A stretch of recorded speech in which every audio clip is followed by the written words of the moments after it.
I also pick up with you some connection with the alien phenomena that is hovering around the planet. And it's quite vast too, Pete, because it's not like you're linking in with just one particular craft, as it were. I would say that what's happening here is you have a consciousness, whether you're aware of it yet or not, that's got very wide antennae, and it's going to be open to all of it. And they know this, I'm being told. So they're working with you, and they want to work more with you. Now, if I move my eyes to the right or left, it's because I'm receiving information, much like a transmitter. And if I were to look you straight in the face, I would lose the information. So if you don't mind, I'll come backwards and forwards, backwards and forwards.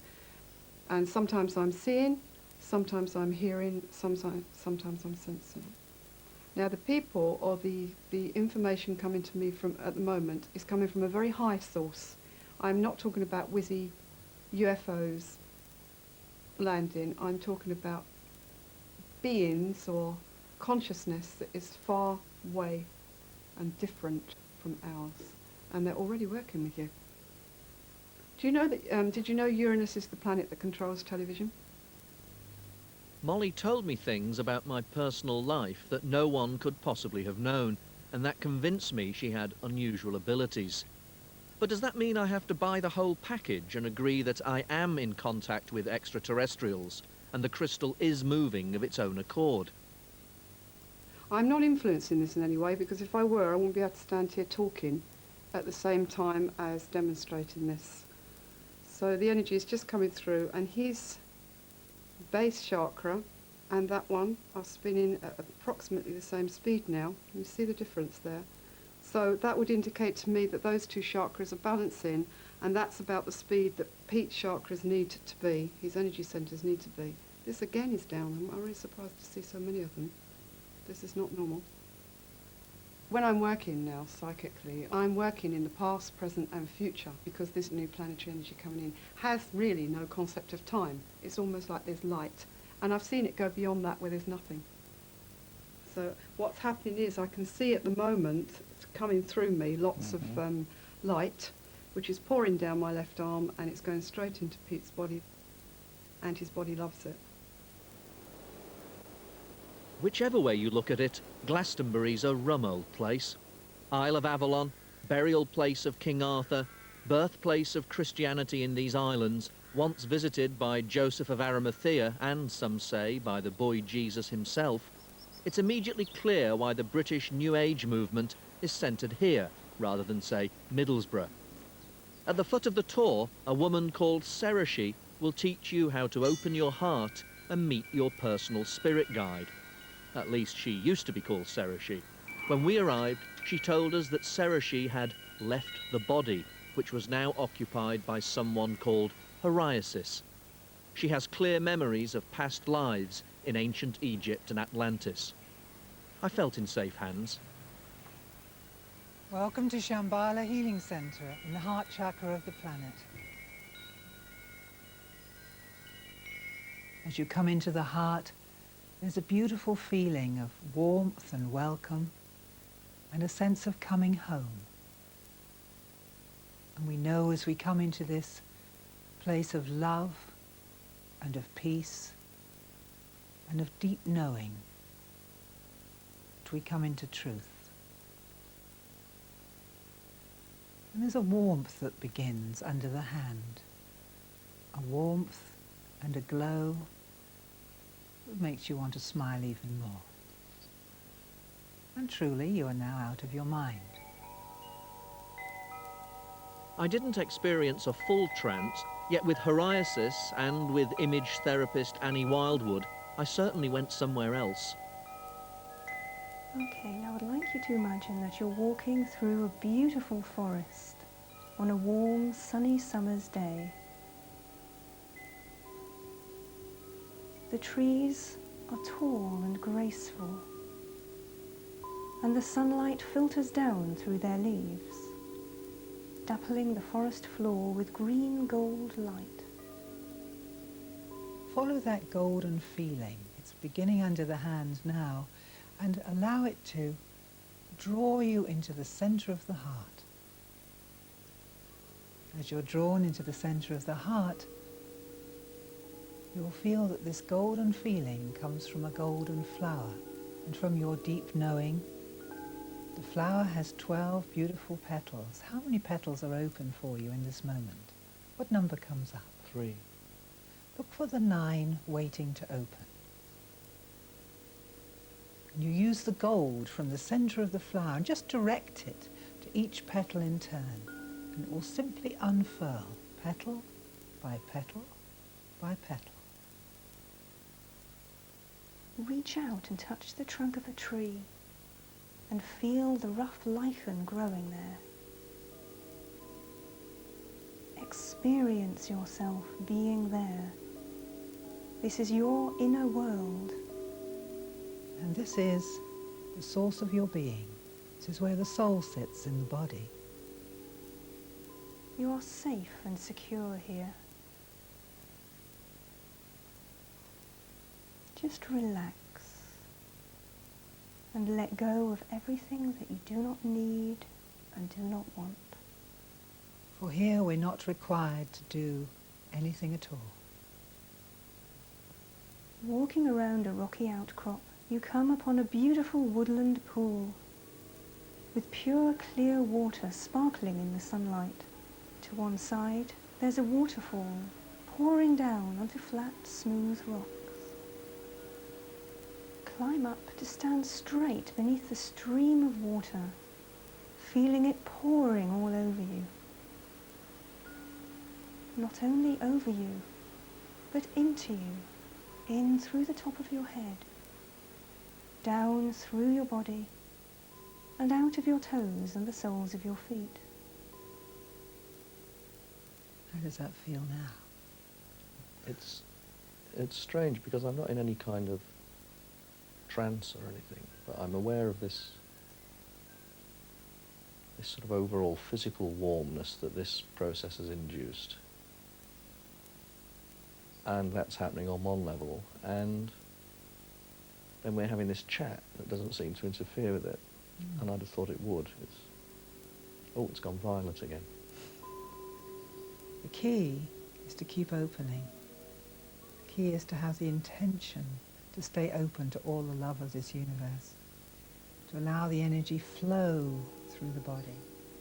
This is our connectiveness with all the kingdoms of this planet, and also with our source. And when you're ready, you can open your eyes and come back. Take it gently.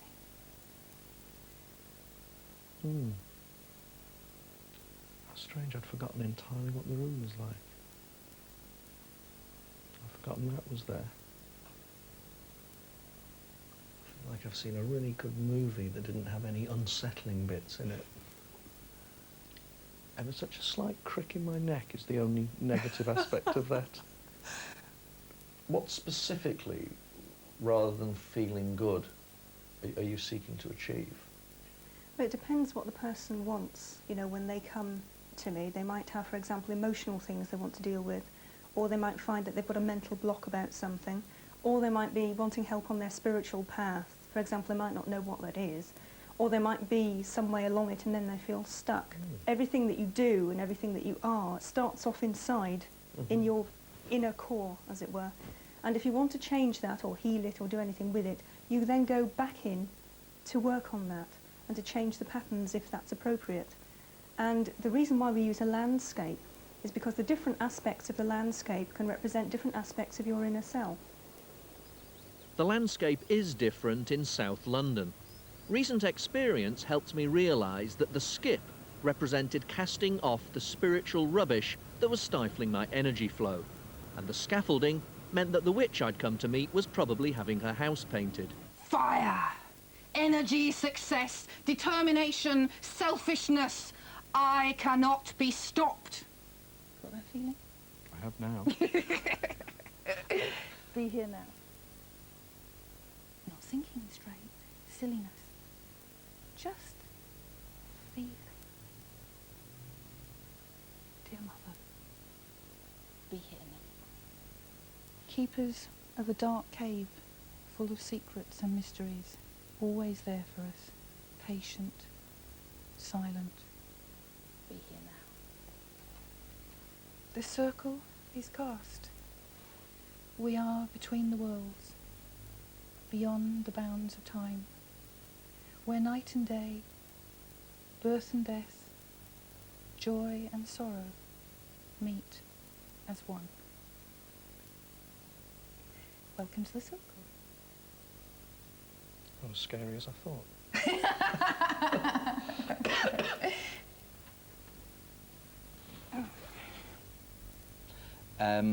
I don't know whether you're a witch or a priestess. I don't quite understand the... I mean, it's an absurd thing labels. to have, but they're labels, and people talk about covens, and people talk about the craft, and people talk about Satanism. And can you kind of explain to me what you are and what you aren't? I would call myself, first of all, a priestess of the goddess and of the god. But I was originally trained and initiated as a witch. I think you'd be hard put to it to find 50 Satanists in the whole country. And they are, generally speaking, neurotic young men who are quite spotty and not very sexually successful, and they don't make very much money, so they make themselves feel very important during these peculiar ceremonies. And it's a debased form of Christianity, because you would have to believe in the Christian devil and the concept of sin in order to be a Satanist. Right. There is a connection in that historically the church, I think, most unpleasantly took the image of our horned god, which is the oldest form of male divinity, and said that is the devil, which is a very good way of putting people off. Oh, I will tell you of the goddess of old, and we will call up the power of the one. You can be the horned one, but most of all, the sacred child.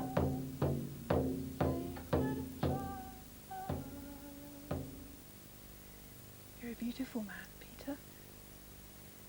And you've come well into your guardian, caring for your wife and family. And then one day, the gates will open and you'll become old and the sacred fool, and then you can do what you damn well please. The 3 stages of man. You brought tears to my eyes. Is this some sort of witch's spell? That's not an answer. That's almost a cackle.